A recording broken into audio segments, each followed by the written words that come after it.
really is Andrew Bogut defensively. He doesn't need to do anything offensively. Only scored 4 points tonight, 2 of 2 from the floor, 0 for 2 from the free throw line, but had 9 boards, 2 blocks. +7 rating on the night. If he's there, changing shots in the middle, making people chuck it from the cheap seats pretty much, then that's a good day for Andrew Bogut, former number 1 pick, by the way. Yeah.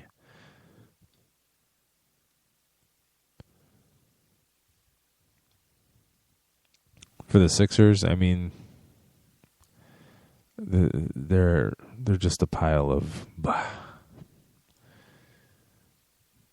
You know, it's like wind out of the northwest at 0 miles per hour. Direction, but no movement. I don't know, 585-633-7487, 585-633-7487. Top of the hour, Jim Saranteas from thefantasygreek.com joins us for the NFL Hour. This is a funny week. I have no idea what we're going to talk about. We'll figure that out during the break. Should be a good time. Good time. The Washington Wizards beat the Orlando Magic 96-80. 33-20 the Wizards are. Magic dropped to 16-39. 14 points for Nikola Vucevic, 8 rebounds. Alfred Payton with 11 points, 6 steals, 5 assists, 5 rebounds. Oh, and 4 turnovers. Hitting on all cylinders there, Alfred. Evan Fournier, 18 points. For the Washington Wizards, 14 points apiece for Marcin Gortat and Nene. And 15 points for Roswell Butler, even though he shot 4 of 14. Those 4 makes were from behind the three-point line. Good for you. I'm sorry, three makes from behind the three-point line, 4 or 5 from the free throw line. I don't know. The Magic, major problems with that roster. They just can't seem to put it all together. I like Vucevic in the middle. I like Peyton. I'm not an anti-Oladipo. Just can't seem to put it all together on any given night. Only 18 assists tonight.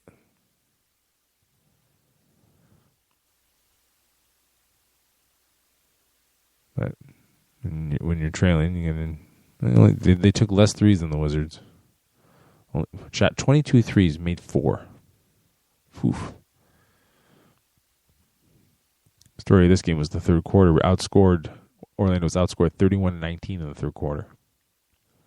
Coming out flat, brah. Flat. Can't happen. It's funny how much it does happen. I don't understand how professionals come out flat, but human nature, I guess, right? Sure. And the last game on the docket, the Utah Jazz beat the New Orleans Pelicans 100-96. Powered by a big third quarter and 29-15 advantage there in the third quarter. For the Jazz, 32 points for Gordon Hayward. It's pronounced Gordon. 8 assists. 14 points, 11 boards for Enes Kanter. 18 points for Derek Favors. 12 points for Steve Novak. Yes, that's Steve Novak. For the Pelicans, playing without Anthony Davis. Still nursing that sprained right shoulder. Ryan Anderson had a sore right elbow. He didn't play either. 31 points for Eric Gordon. That's pronounced Gordon.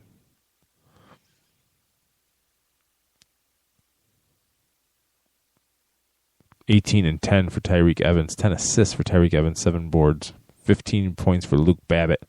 That's Luke Babbitt. Charlie Babbitt. 6 rebounds. That's a Rain Man reference. Anybody listening to this did not get that Rain Man reference. I guarantee it. Guarantee it. I'm on my own little island there. Now the Pelicans, 27-25. They're a different team with Anthony Davis, obviously. But even on a day where Ryan Anderson's out, Anthony Davis is out, John Salmons didn't play, coach's decision. Jimmer Fredette doesn't even get a minute. Jim Fredette and Adam Morrison going down in history together.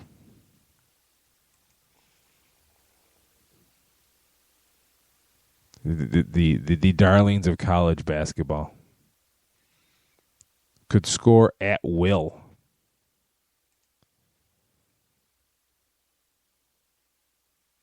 Can't do nothing in the NBA.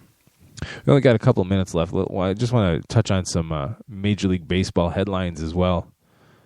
But 87sportsfans.com is proud to welcome Matthew Shepard to the fold.